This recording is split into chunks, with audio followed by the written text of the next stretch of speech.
Welcome to Savage Minds. I'm your host, Julian Vigo.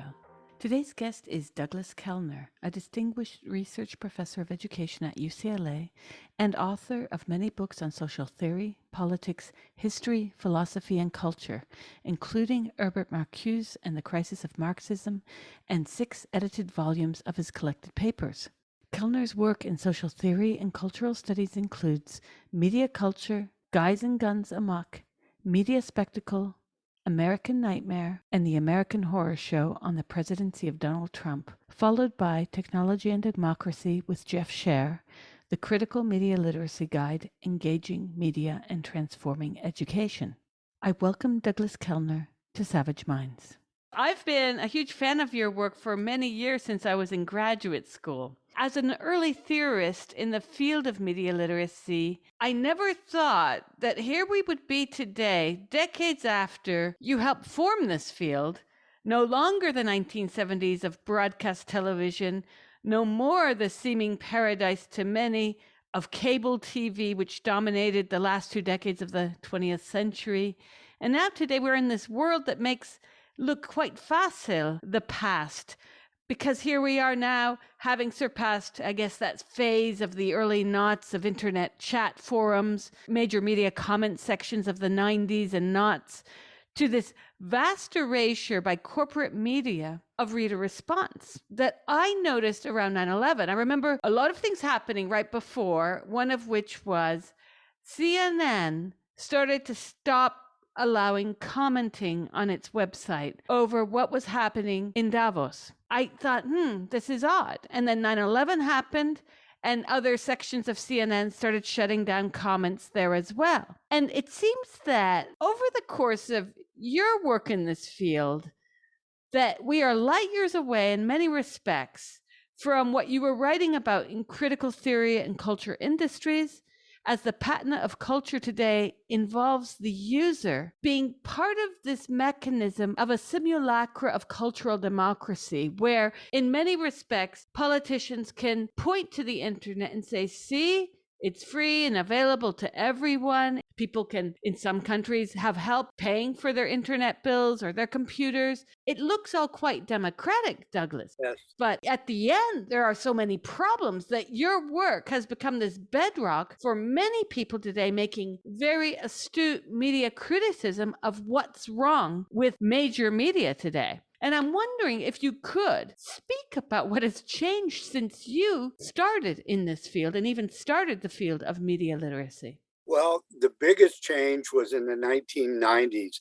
In the mid 90s, where you had cable TV and the internet hitting at once. So the internet appeared that this was this radical democratization of technology, that everyone could do a blog, everyone could send emails out, to whatever lists they were on, et cetera. But it turns out, of course, that the corporations, both in terms of the internet and cable television, pretty much took over. So particularly cable television, which in the mid 1990s had 3 cable networks in the United States.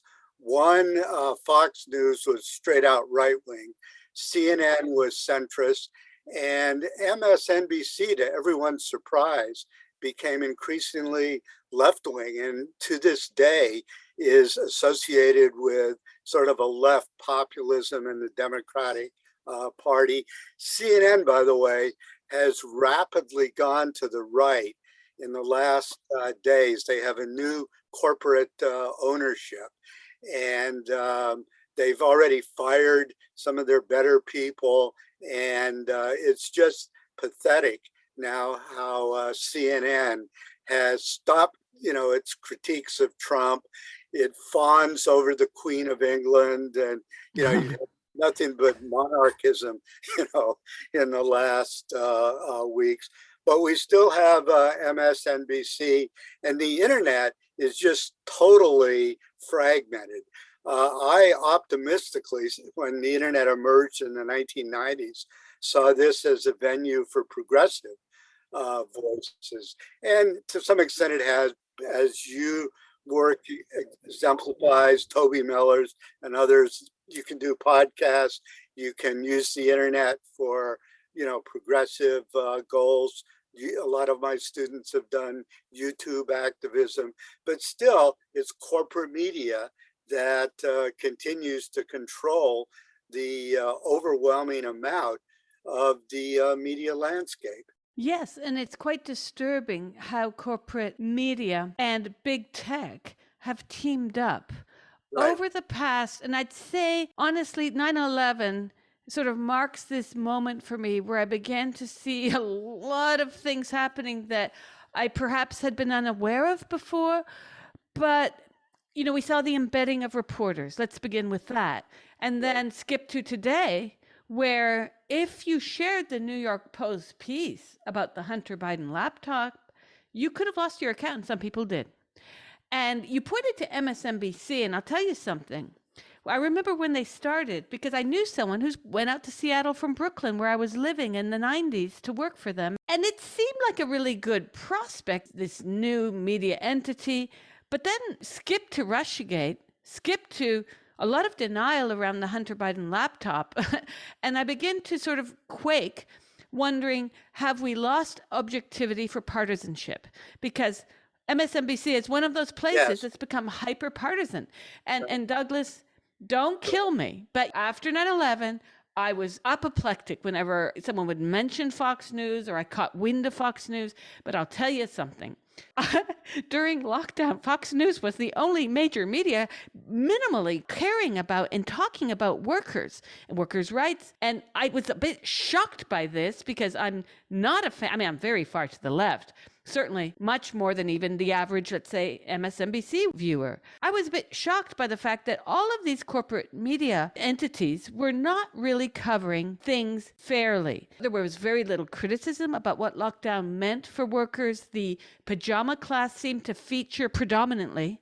It was always cheering, whether it was the NHS workers clapping for them, and the BBC fell in line with that, to similar performances in the United States and Canada, but there was very little questioning. In fact, there was a lot of gavel banging around, if you recall recently, what the truckers along the American border in Canada did. I remember CNN was going up to one truck driver and they asked him why he was a racist. And he looked at them and he said, "I'm black." So we had this whole posturing of, if you said no to lockdown, and we saw this all throughout ABC in Australia and what happened in the draconian lockdown in Melbourne, there was a lot of thumping down any kind of questioning. You mentioned the royal proceedings these last 10 days. People couldn't even critique that very easily, but there was a moment, I caught this on Sky the other day by chance. They actually had a freedom of speech moment. I was really impressed, but that's gone away. It didn't happen anytime yesterday or today that I noticed. And we're not seeing any kind of balance in the media. Like, would Watergate have ever been exposed if it were to happen today? Sometimes I wonder. You know what I mean? Well, I would say yes, just because MSNBC is fanatically anti-Republican, anti-Trump. So it's total partisanship has taken over. And that is, good in the sense that at least you get both sides, but bad in that, you don't get critiques, rational critiques of all sides.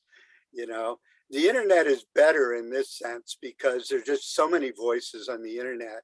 It's practically any position, you can find. Mm-hmm.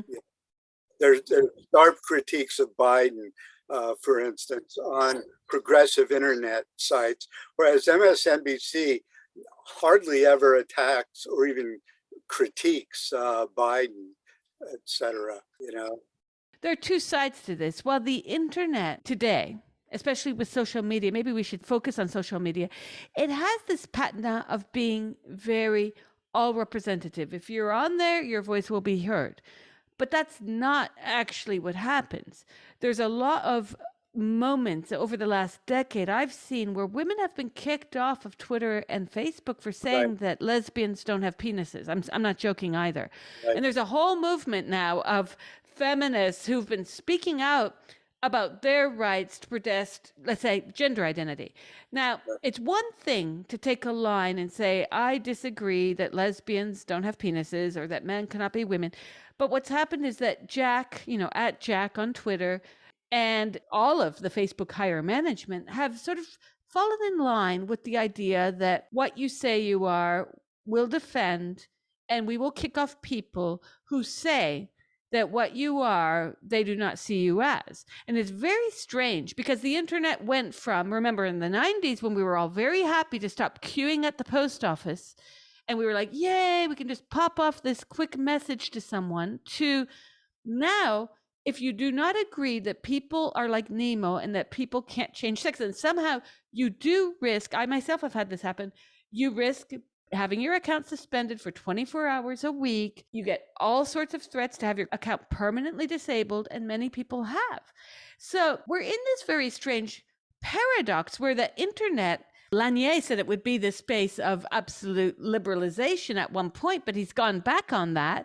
And I think a lot of people who foresaw the internet as this space of democratization have seen where there are loopholes and pitfalls. So I'm thinking of, in terms of what you call multiple technoliteracies, in the article that you co-authored with Richard Kahn, Reconstructing Technoliteracy, you both refer to a movement that would involve people who would be, as you wrote, actively transform mainstream understandings, policies, and practices of technoliteracy through politicization and the hegemonic norms that currently pervade social terrains. Now, one would say, this sounds great, but the problem with social media specifically, and not all of the internet, that social media has become this space that seems to function depending on the narrative. And if you can be easily persona non grata and have your presence removed. Right. And then the attempts to create competitors to Twitter or Facebook have pretty much failed because, according to some people, those entities have become their own monopolies. And of course, you look at the right-wing explanation for that, and that's, well, they're private companies, they can do what they want, they can make the rules they want. But the reality is that the monopoly has already happened. Right. It's very hard to compete with them. In fact, I joined a few places that have already folded because they're finding it extremely hard to bring the public square virtually in competition with them. So we're in a real catch-22 here. Right. No, there's no question about this, that the early promise that the internet was going to give voice to all ran up against the contradiction that you just pointed out in your examples, that it's owned by big corporations. And they're becoming bigger and bigger and bigger and more powerful. So that Facebook, YouTube, Twitter, etc., they all have private ownerships, and they all do censorship according to arbitrary rules, depending on the predilections or and it's often that they do allow certain kinds of political discourse, but other kinds, as you just indicated, they don't allow. So, there's no question that the biggest problem with internet, with communications, period, continues to be corporate ownership. It just takes different forms decade by decade. Sometimes it's invisible, and then sometimes it just kicks in and it's, really obvious. It's made me think a lot about what the responses to this are. For instance, I've spent the last 10 years covering various topics, but one of them is the topic I just mentioned on the gender identity movement. Right. And the bizarre thing about this is, since I've been involved in this, I was one of the only journalists in England writing about it at the time, because this gender identity lobby, as it were, was very successful in threatening journalists, reaching out to their editors, threatening their way of living, their means of living, their economy. And this has been something that has been rinsed and repeated over various other narratives. And the thing that has really struck me is that since this movement has been more and more exposed, other journalists have jumped in the river and gotten themselves involved in this, death threats and all, is that now I've witnessed a plethora of one-issue publications that are taking on only that, where in fact one must question, are you doing journalism or this is just political advocacy called journalism? Yeah, well, that's another contradiction, is this whole question of objectivity or traditional journalism versus advocacy. And as we know, there's advocacy everywhere. I mean, that just Right. can't be, whether it's CNN, you've got, or NSNBC or any of the newspapers, you know, um, they're advocating different positions, etc. And sometimes it's blatant, sometimes it's more hidden, you know. What do you think some of the answers are to this? Because, I mean, we can go the route of some kind of Politburo and to weed out what's fake news. But as we Right. know from history, that doesn't bode well. Well, as you pointed out, every single attempt. Now, I was very clear in the 1990s what I thought the alternatives would be, that we, the people, seize the means of cultural production and do our own blogs, websites, projects, social media, etc. And so millions of people have done that, but it just hasn't turned out like we've hoped, because of the fact that all these sites are owned by corporate media that can bump you off if you don't play by the rules.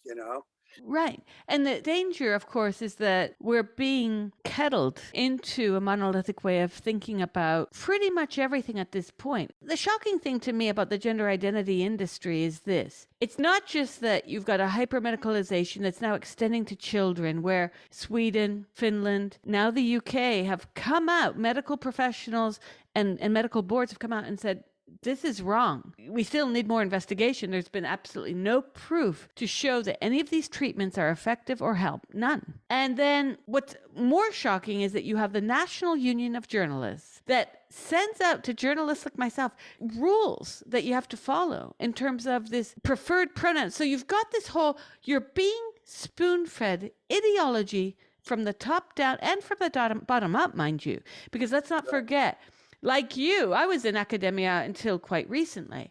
And as you know, the new tranche of academics are at the behest of student reviews, even more so than peer reviews, which can be quite daunting. And you have to sort of kowtow to what the kids want. And now this is very strange. When I talk to colleagues back at the Université of Montréal, Quebec, and they're telling me that, I've had to sit through students berating me, calling me a white bitch because I'm trying to teach them about Proust. And they're saying, but why are you teaching Proust? And well, that's what the course is about. Right. Like, we are sort of pandering to the lowest denominator, where, as you know, in the States and to a certain degree in Canada, education has been put on this rotating wheel of must-dos, even though it's a really great way to create debt amongst the middle class. And we're now in this very strange world of media spectacle. So we've got all the big tech and social media over here.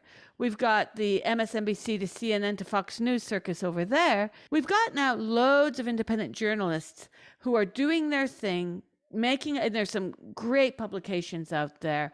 I started in the midst of the pandemic, Doug. You know why? I could not get one of my stories at all, not even the picture, gone. As to the mental health fallouts from lockdown, no one wanted to hear about it because, and I'm quoting a good half dozen editors who said, we don't want to look like we're not pro-lockdown. Yeah? So you have editors at left-wing, these weren't even centrist, left-wing publications afraid to talk about mental health, which, as it turns out, is the elephant in the room. Right. In countries all over the EU, you've got these packages. Now, the governments have been throwing out the last 6 months for psychiatry and psychological help. While they're not overtly saying there's a crisis, while they're not overtly reporting suicide stats, but we've got a huge fallout from lockdown and that no one's allowed to mention. And at the same time, you've got, as I mentioned earlier, the war over preferred pronouns, but let's not talk about women's rights. Let's not talk about the fact that during lockdown, women were the primary caretakers of these children, that they somehow had to magically work full time and do homeschooling and Right. eat and sleep. Not mentioned very much at all. Well, it was in some places in progressive media. I mean, I saw a lot of reports on that. And, we have a very active feminist community here in the US that has a lot of access to, a whole bunch of media venues, et cetera. So I think it's different in different places. But generally, I mean, you're right in terms of the big media and what most people hear or see on their internet feeds is controlled by corporations that very well, they do have biases and exclusions. And, it's big problem. If you're familiar with Jean Baudrillard's work on America, where he discusses Disney World, I figured as much, but there's this great scene where he says that the only real part of Disney World is the parking lot. And that stuck with me for many years because I'm thinking these last 10 days, just finished watching several hours of it today, the funeral of the now deceased Queen Elizabeth II. And I was thinking about your use of media spectacle and your reference to Guy Debord's notion of the society of spectacle, where he describes media and consumer society that's organized around the production and consumption of images, commodities, and staged events like this. Debord also defines the society of spectacle as a phenomena of media culture that exemplifies contemporary society's basic values while also serving to, as you wrote, initiate individuals into its way of life and dramatize its controversies and struggles, as well as its modes of conflict resolution. And this is in the article you wrote with Richard Kahn, and the image that you two paint here seems to represent the world of media as inextricably linked to culture, knowledge, and the social, where media refracts values onto a group participation within the debates of society as replayed through major media, where the dominant state and corporate powers have attempted to monopolize not only how media is done, but how we ought to read it. And I was thinking about this today because I've been watching off and on the events when I can, when I'm cooking. And I was struck the last few days by how the narration of the funeral and all these processions are very similar to the way football is narrated. Sometimes, you can tell they've got nothing to say, so they repeat, or they'll say, he's wearing that jersey, David Right. Beckham's lucky number, or whatever, and you're thinking, why are they making stuff up? And that happened today too. Now, I am not an expert on all things royal at all, but I do happen to know from my watching of the Queen that her Balmoral Castle was her preferred castle, blah, blah, blah. Today they tried to say Windsor. Now here I am, like, I'm not Miss Trivial Pursuit of Queen Elizabeth II. I'm like, wait, that's wrong. But they were ad-libbing when there was a lull, when I guess there weren't enough people to comment upon at that moment. And I kept thinking, wait, they're narrating something that maybe ought not to be narrated, right? I mean, in a real procession, you just watch the bride walk down the aisle. You watch the hearse going with the car. But they were over narrating it. They were trying to convince us of something. And it reminded me of the Guy Debord spectacle of which you two wrote. Right. Well, you've seen in the last days the biggest advertisement for monarchy in the history of the world. It was a spectacle of monarchy. And of course, they personalized it with Elizabeth, but it was really about the royals. You saw this family. Now, what I loved were just little minutes where there was 1 minute that I saw on CNN where Charles was supposed to sign some document. So he started to sign it and the pen didn't work. And very angrily said, I don't like this pen, and slammed it down and got up with a nasty look on his face. And the commentator said, well, Charles is going to have to learn, from Elizabeth, you just don't do that sort of thing, So already they're giving him advice. And by the way, I think that the monarchy could be in for a big fall, that Charles and Camilla cannot live up to Elizabeth, that the media is going to, sour quite quickly on this royal couple, who, by the way, they've savaged for decades. You know, Right. the tabloids, and I saw one article in the Guardian that it's being done on social media. There's these attacks on the adulteresses, Charles and Camilla. There's still, as you know, great love for Diana. So Camilla is seen as the home breaker, etc. So they're going to have some contradictions now. But I've just been appalled by the monarchism, of the coverage of Elizabeth. The first day I watched it for about 4 hours, just because I said, I came to the conclusion, yeah, Elizabeth was pretty unique and remarkable in that she, served for 50 years and was a good person. She was the only one of the royals that wasn't embedded in scandal, one way or the other. That family, has conflicts and problems, etc.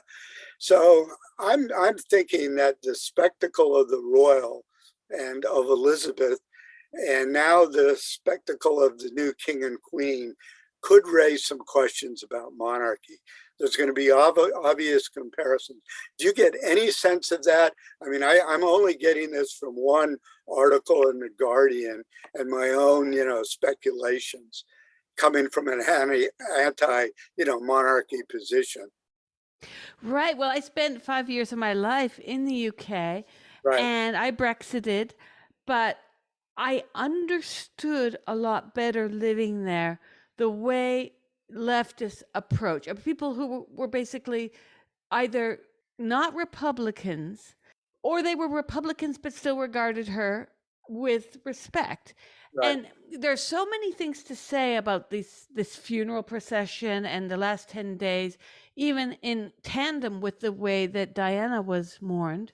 right. I think there's a lot to say, and this is getting back to my question about, in fact, if media is not a way of mediating culture as much as politics. It is. I would say yes. Yeah, it's because we're seeing mass mourning for a Right, person that no one knew. But if you looked at yesterday walking through the queue and asking people of all ages, even someone my daughter's age, 9-year-old boy, what did you like about her? And a lot of times these kids had no idea what they were saying because they were clearly having messages filtered to them by their surroundings, their parents, their friends. And of course, no one was going to say that bitty old hag. Although I did read someone flashed her coffin. So I was, immediately my ears pricked up because I thought, well, that's different, right? Because the media representation of Elizabeth II was never that balanced in these days. Now, obviously, you're not expecting someone to die and then you go after the jugular. At the same time, they made this point, if you recall, when Charles was then announced as queen. I'm sorry, I wish. He was announced as king. And there was this moment where they said, today is not about Queen Elizabeth's death. The flags will be risen. It will be about Charles. Then Charles goes ahead and gives his brother, Epstein, Andrew, royal duties. And I'm thinking, wait a second. We're going to pretend that the Jeffrey Epstein debacle is now swept under the carpet. I'm surprised to hear that. In the coverage I watched, mostly through CNN and American media, really kept him out, and they kept making, comments that Andrew wasn't welcome here. You know, I mean, what a disgraced family, really. When you look at, just the husband of the Queen of. Just a whole lot of the way that Diana was treated by the royals, and now Meghan. I mean, the racism evidently kicked in and made it impossible for her to, live there, etc. And also Harry. They brought them in for some of the duties, but then they kept them away from some of the funeral ceremonies and some of the, visit. I thought it was disgusting the way the monarchy is functioning in this problematic way. So I'm once again, strongly anti-monarch, which I suspended for Elizabeth just because, she wasn't the bad, evil queen. Whereas, Charles and Camilla, they are the evil ones. You're listening to Savage Minds, and we hope you're enjoying the show. Please consider subscribing. We don't accept any money from corporate or commercial sponsors, and we depend upon listeners and readers just like you. Now, back to our show. What I find interesting about the debates around the royal family, even the issue of racism that Piers Morgan bangs on about constantly, right. What's the famous expression that England and the US are separated by a common language? It's one of those things, right? Yeah. And I have been, very careful. I posted a few comments on Facebook these past days, and I've inflamed a few nerves of people who really do appreciate the royal family. And this is when, as an anthropologist, I look at it and I think, well, maybe just like Diana's funeral and the rites around her death, this too is about a certain incongruency within British culture to come to terms with one's feelings. And maybe the monarchy is necessary for people to live with the incoherence between the democracy they want to have and the way in which they haven't completely relinquished themselves of it. And at the same time, I think as an American, and I'll see comments of people on my wall on Facebook, and there can be comments that are a bit sobering, even unkind, in the sense of, I think maybe there's a lot of hubris amongst our ilk where people think, okay, we're better because we don't have that. But wait a second, we have this whole other thing going on here.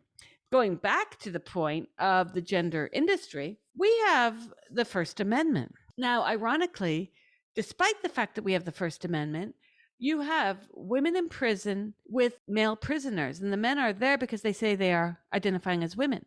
You have people losing their jobs because they say men have penises, women don't, and they lose their jobs in the United States and in Canada, where you have more protection of freedom of speech. So there's quite a paradox where it's in the UK, where I was doing my work initially on this subject, where there's been a whole overthrow of this lobby, where now you've got a court case in the midst of being held. It's on recess for the moment until November, where you have a charity, Stonewall. That was the charity that was formed at the height of the AIDS crisis in the UK that was supposed to defend the rights of people like me, gay and lesbian men and women, but somehow has now been telling people the last 15 years, if you don't accept that a man can be a lesbian, then you're a transphobe. Completely rewashing homophobia and telling lesbians they have to sleep with men. It's incredible.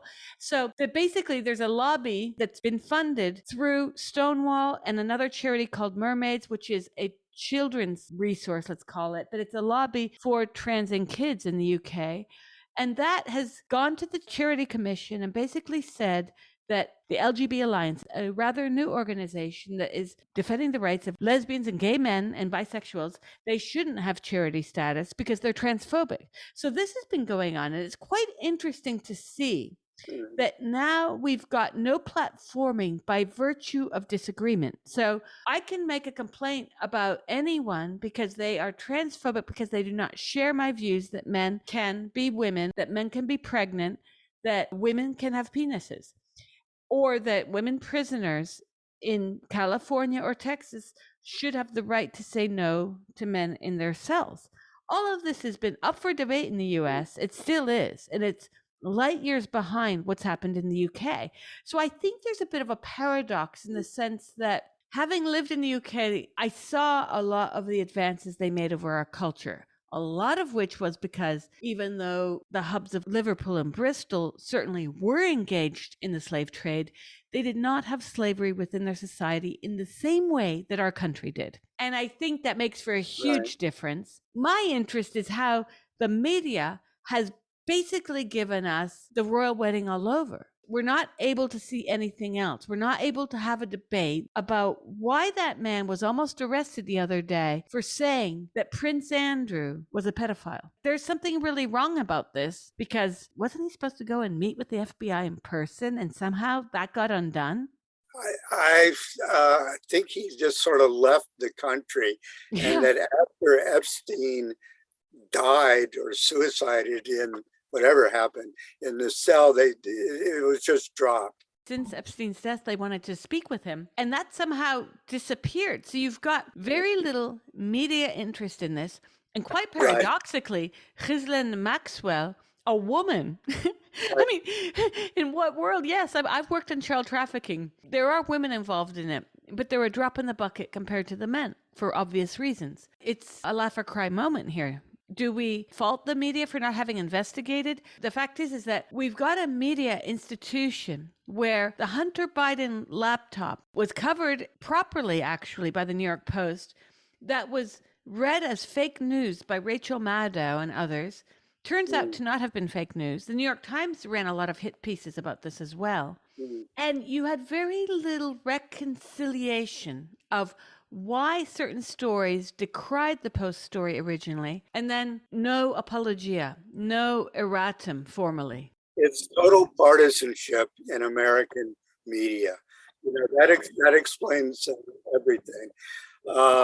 Although one argument is that the Trump children are far more criminal, in their life histories and in their behaviors than Hunter Biden, that he's, small fry compared to the Trump kids. But again, it's just partisan. You'll have the liberal media attacking the Trump kids. You'll have Fox attacking Hunter Biden. And, it just depends on what their politics are, what's going to be covered in terms of, issues, et cetera. I don't know about the evils of Trump's kids, but I do know one thing. Like, and I got people really angry at me. I just wrote this yesterday and I said, like him or hate him, in my lifetime, he's the number one president to have done the least damage in terms of starting wars, covert wars, overt wars. Say what you like about him. Say what you like about his tan, his hair, his Right. repulsive racist comments. The reality is that the media isn't getting at the facts, or the idea that the laptop story was supposed to be some kind of plant, that he somehow was involved in this. This was, early gossip along that line. Right. Um, there's a real problem where we've got corporate media, and I'm thinking of the New York Times, a paper that I used to trust. Now I don't as much. And the reason why I don't as much, well, let's go back to 9/11, around that time. Remember WMD, Judith Miller?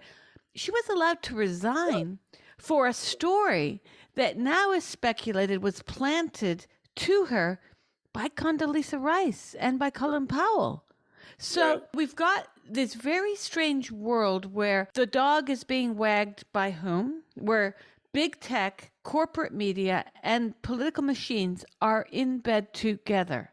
Right. How is the average person supposed to understand what's happening in the world then when the one person to have raised the flag about fake news was none other than Donald Trump? I mean, like him or hate him, you know? Actually, you have to go with a critical mind, wherever you go to get your news. And I'll tell you where I've gone the last 4 or 5 years. I Mm. go first to The Guardian. That's my number one source for English language news in US, UK news. And then I go to the New York Times and the Washington Post, knowing, what their biases are. By the way, I have biases for the New York Times and the Washington Post because my first two jobs were I delivered the Washington Post in Falls Church, Virginia, and then I went to Valley Stream, New York, and I delivered the Long Island paper plus the New York Times. So I read those papers, from the time I was a little kid, you know, and I just, I've read all the critiques. Chomsky is our, best media critic of all the media. And he at one time, along with Ed Herman, did a bi-monthly publication called Lies of Our Times, where particularly on foreign policy, the Times basically was the voice of American imperialism. And you make the point that Donald Trump was the least imperialist person, that he was the only guy that he did build the military up, but he never actually used the military. And one, he hated the military, the actual guys he had to work with, and they hated him. And two, he was lazy, and it takes a lot of work, to do a military intervention. So I think that's why, he at one point, I think in Syria, they were trying to get him to do something, but basically he just walked away with it from it, and it's, again, just because he just is clueless of how to deal with the military. The problem for me with The Guardian is The Guardian was given $250,000 to cover gender identity issues, trans issues. And one thing that people are saying to me over these years that I've been covering this subject is, how is it that we went from 0 to 100? Like all of a sudden, everywhere, even in Hollywood, you've got, every show has a trans character. This was implanted. There was a very concerted lobby. There was money spent to do this.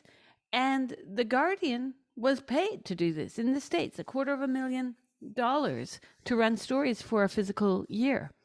And then you've got recently, I don't know if you saw this, that last year it was announced that the Gates Foundation was giving $319 million of donations to various domestic and foreign outlets.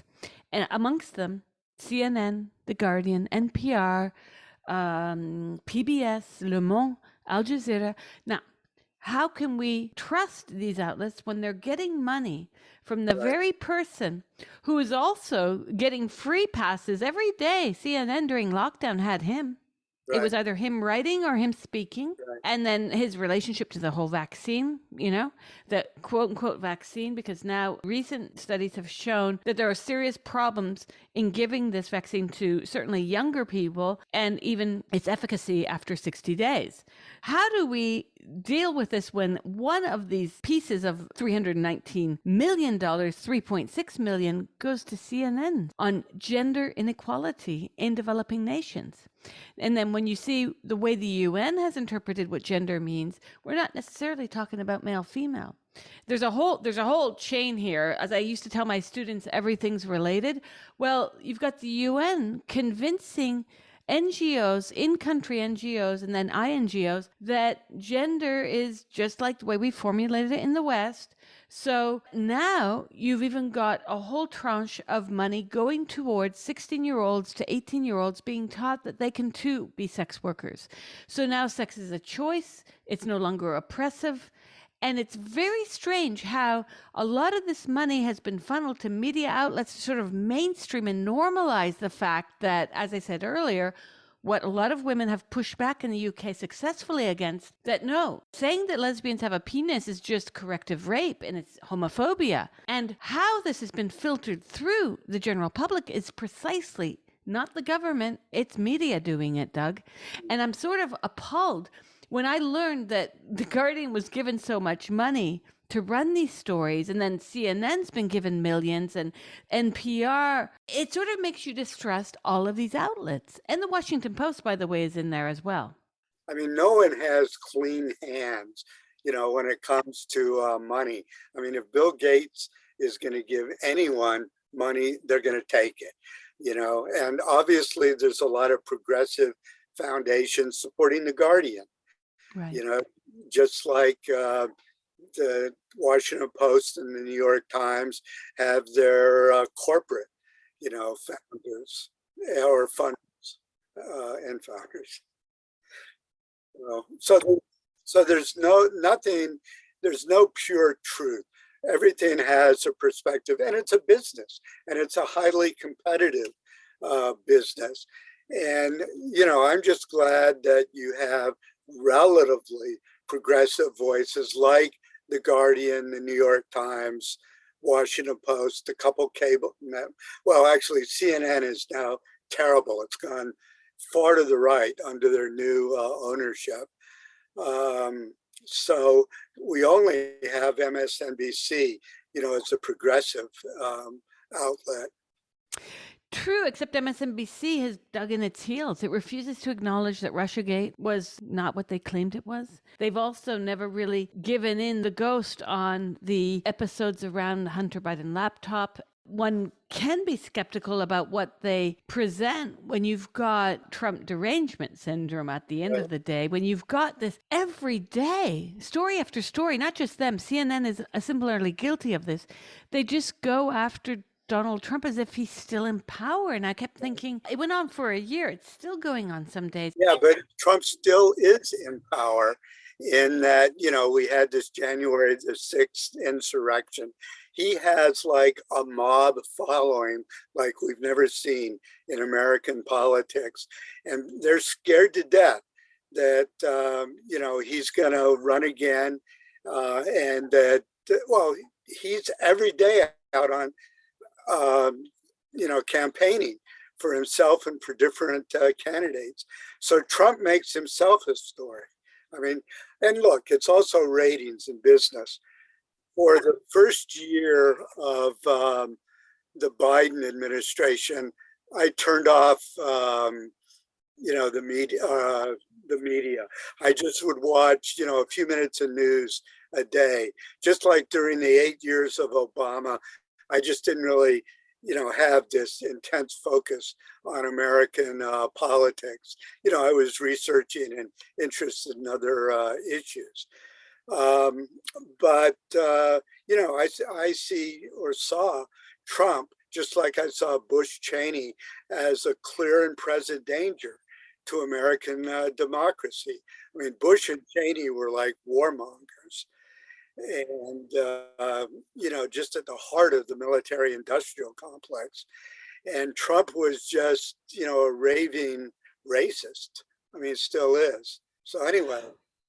Well, this is a thing, though. I have problems in the way that we characterize his only being a racist. He's made some very, no pun intended, but off-colored comments, certainly. At the same time, he's made it also very clear that he likes people with money, no matter the color. He likes green. My worry isn't even Trump. Before he got into office, we had a president who was gutting reporters' rights to report the truth. Look at the silence over what's happened with Assange. Seriously. The only people who can get that message out will be places like Democracy Now! But you're not getting a lot of coverage on Julian Assange, and especially The Guardian, which benefited from his work. What's that about, Doug? I mean, we've got a paradox where the Obama administration was far worse to journalists than even the Trump or the Bush. And I didn't like anything about what his administration, the Bush administration did. Right. But Obama went right after journalists. Right. Well, as I said, I just tuned out on the Obama administration. I just had spent too much time on media, on every day watching TV for, 4 to 6 hours. And I just didn't want to pursue, the Obama presidency. What we see is that the Obama age showed true media bias at that time. We were able to sort of, I think, suss it out more so. Worse is that we've got a real problem where now we've got people like Assange and Snowden. I mean, he wasn't a journalist, but certainly the idea of releasing information into drop boxes, the idea of sharing information, Bradley Manning. Now it's all been sort of twisted as being pro-freedom, pro-protecting our soldiers or not. But it was never actually decided that any of these men put anyone in danger. It's been sort of what they call that telephone game that kids will play when you whisper in the ear and at the end you see what word comes out. It's called Chinese whispers in the UK, which, I guess Americans would find racist. But the idea is that media functions like that today. So you have a lot of Americans who won't even comment on Assange because in the back of their mind, they think he's committed some kind of war crime. And I worry that even though, like, I used to be a diehard Guardian reader years ago, and over just that one issue of gender ideology, I saw how the Guardian was sort of pumping out lies. And I began to distrust it because of that. Then I sort of connected dots elsewhere. Then they ran a piece, this cracked me up about 7 years ago. They ran a piece by this journalist at The Guardian who said, I'm going to live for a year without buying anything. But then she wrote a caveat. These are the things I have to buy. And it began with life insurance. And I just had a laugh because I thought a lot of middle class people today can't even think of buying life Right. insurance, certainly not after the 2.5 past years. So I kept thinking, wait, this is a person who's coming from what many of us believe to be a left leaning paper, Right. but what she's writing is very neoliberal. It's very right of center, I'm sorry to say. And this is coming out of The Guardian. Right. And I began to question a lot of the stories that they ran just from the ground up. Not just that story, there were others. When you mention this society of spectacle, has the media become this? How are we living in the Guy Debordian age of everything? Totally. How so? It's intensified, if anything, because there's more media, there's more competition, there's more money, so there's more spectacle. I mean, this is why American TV networks have completely taken over, covering the Queen's funeral, well, her death and her funeral. I mean, it's unbelievable how much CNN has dedicated to, you know, uh, monarchy, really. Uh, so, but it's spectacle, and it gets the viewers in, it gets eyes. So whatever the spectacle is, whether it's a war, whether it's a presidential election, Donald Trump is a spectacle. Okay, for some of us, he's a nightmare or a horror spectacle. For others, he's a positive. They love him, and for anyone, he's a spectacle because he's crazy, if nothing else.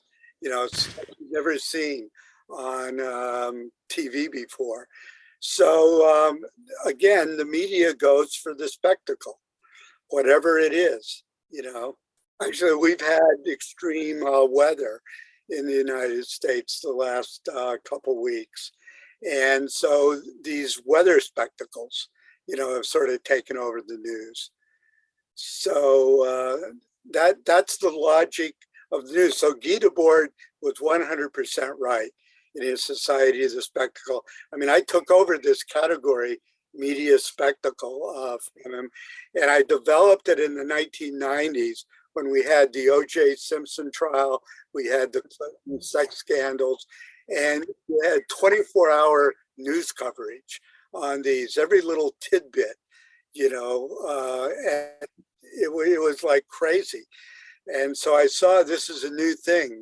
And then, of course, there's wars, and 9/11, was one of the big, and the spectacles of terror. So, I just started writing book after book on spectacle because that was the sort of organizing principle of the news at different historical periods. And, we're still in the spectacle. You say people have to approach media with some kind of skepticism. The problem is that you have people that believe that they're reading across various points of view because they read the Washington Post or listen to MSNBC and CNN, Right. etc. But the problem is that that's a very narrow scope. It is. You'll see even on the New York Times, the coverage sometimes is quite lacking in terms of objectivity around social issues. I'll give you an example. Slate covered the Y Spot incident in Los Angeles 2 years ago, where a woman went to the main desk, filmed it, and said, "There's a man in the spa with us, and you got to get him out." Anyways, long story short, you had few outlets like Slate that ran pieces saying she faked it, the video was fake, she was lying, and that wasn't a man, it was a trans woman. Okay, long story short.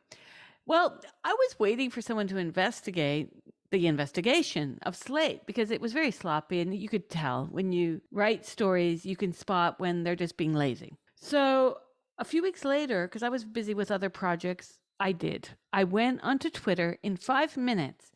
I found a lawyer who was there getting a spa treatment, and he filmed the woman filming. So you might be able to fake a video, but you can't fake a video of faking a video. Like he filmed her filming them. Right. I interviewed him, fact checked everything.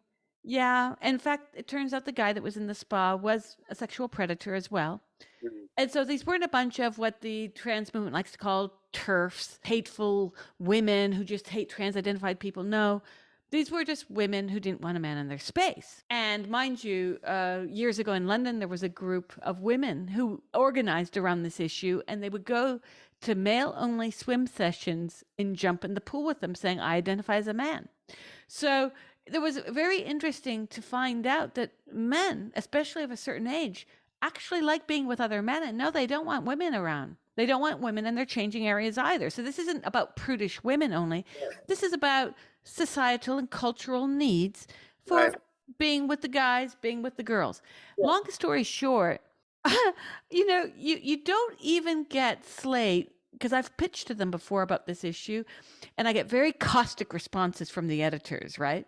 Mm. Because they don't want to investigate. So, on the side where I'm coming from, researching and writing stories, I actually launched a magazine at the throes of COVID because I couldn't actually get pitches accepted that would ask basic questions. Now, that's a problem in a society that's allegedly pluralistic, democratic, that's supposed to be looking at some things objectively in media, and that wasn't possible. To now, where you've got outlets like Slate that are very happy to carry the water for a partisanship that no one really said they agreed with, but whatever. Mm. So when we're reading a paper or watching a news show, we've sort of got to be in tune to whom they're supporting, right? You'll see people saying, I don't like Jimmy Dore because, well, you know what? I don't care if I like or don't like Jimmy Dore. My question is, did he go to the facts for what he's saying? Is Right. he stating facts or is he making stuff up? By the way, it just occurred to me that the whole discussion we've had shows why the main focus of my work has been on critical media literacy, these last few years, because we have to be able to read and critique and contextualize and analyze these media events, be they spectacles or more, minor just events, etc., because the media is the arbitrator of politics, culture, everyday life, etc. So this is why it's so important that people learn to have a critical perspective on the media, to understand the sources, the biases, and to be media literate. Do you remember back? It was when the coffin photo was released. That woman photographer that took the picture of the American coffins draped in the flag, she Right? lost her job. Now, skip to today, and that probably wouldn't have happened to her. She would have had a bunch of people screaming, for her rights. But there was a certain sacrosanctity to not showing U.S. deaths in the early months of the Afghan and Iraq incursions. I saw it as an important media intervention myself, Yes, me you too. know, because this is what wars bring. They bring coffins, they bring dead soldiers home who have mothers and lovers and friends and everything. Mm-hmm. Well, absolutely. But the George W. Bush White House brought us a very curated media. We were given, again, embedded reporting. Remember Right, when Al Jazeera's offices were regularly bombed? And right. all of a sudden now, I just read to you that Gates donated many millions to them. By the way, I wrote a couple books using Al Jazeera as my major source. I mean, that was the best media source, for Middle Eastern politics and particularly Yeah. wars. But it was good on everything. And by the way, they disappeared it from our cable, uh, television sites. I was Right. getting it in Los Angeles on our cable system, and then they just disappeared it. And I like to do my research, on television. I don't like to use the computer, for live news coverage.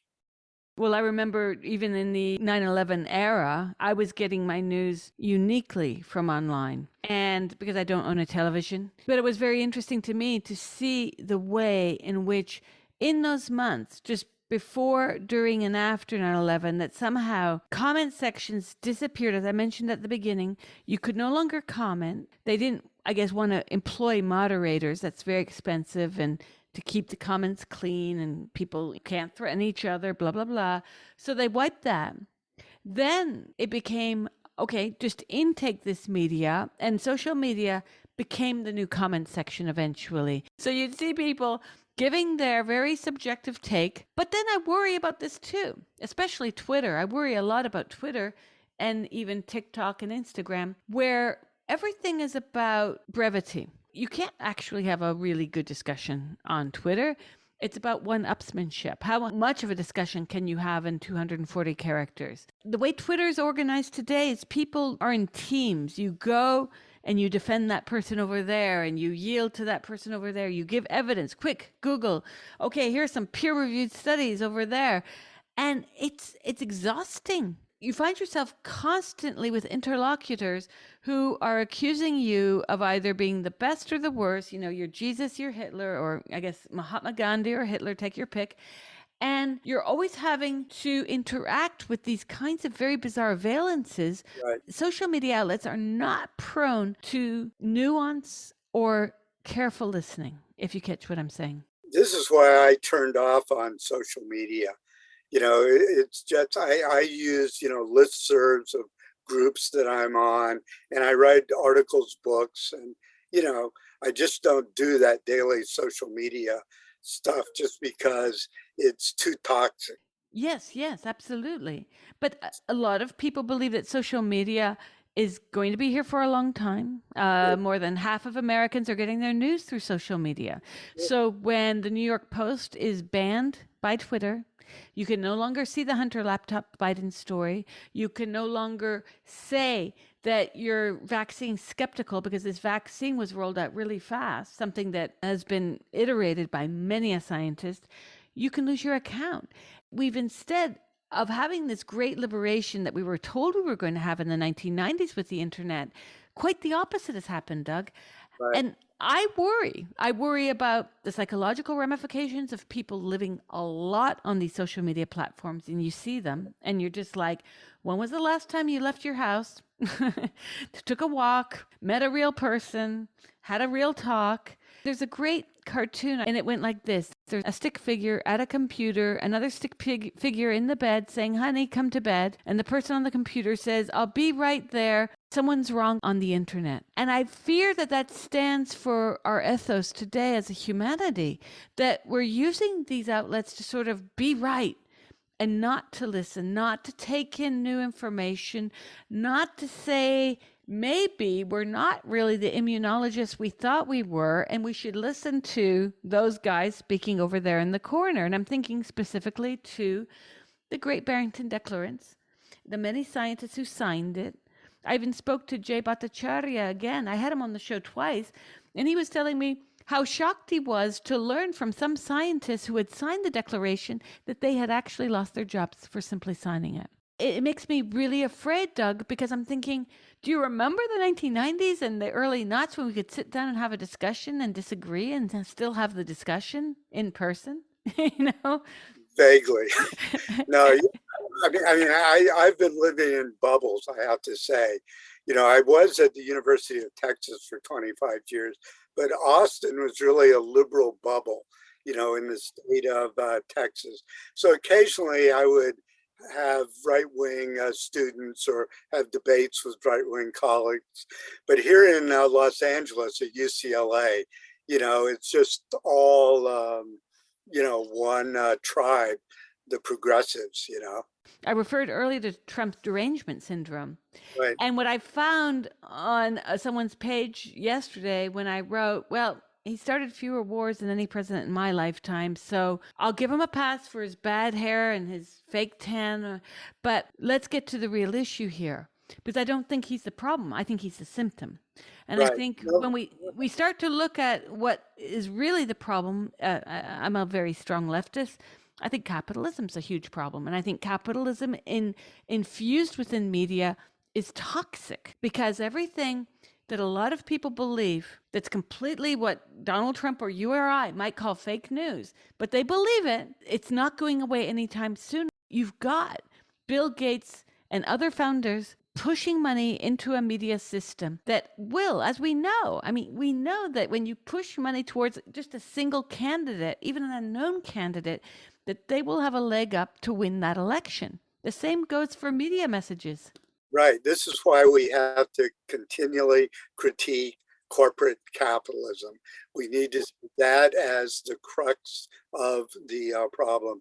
Can you tell our listeners the best way to go about appropriate or maybe responsible media spectatorship and readership? What would you recommend? Well, first of all, critical. Secondly, media literate, knowing what your sources are, what you're seeking, what the biases, the limitations are, and getting a multiplicity of points of view. But also, you have to read books. I mean, I'm a book guy, okay? I dedicated myself 50 years of being a professor in state universities. So I've been teaching books and reading my whole life, and I still think it's important if you want to know about any topic, whether it's the media or Donald Trump or the Queen and the monarchy, you read the best books. That they are the ones that give you the bedrock of information that you can use to critique the media. Now, we need to watch the media to keep up with things, to stay attuned to what people are thinking, debating, arguing about, etc. So I'm not saying that we should be free of the media. And my job has been, as long as I've been a professor practically, I've been a media critic. So I just took this on as part of my job, teaching, writing, analyzing media from a critical standpoint. So that's my message. Be critical, be literate, and question, question, question.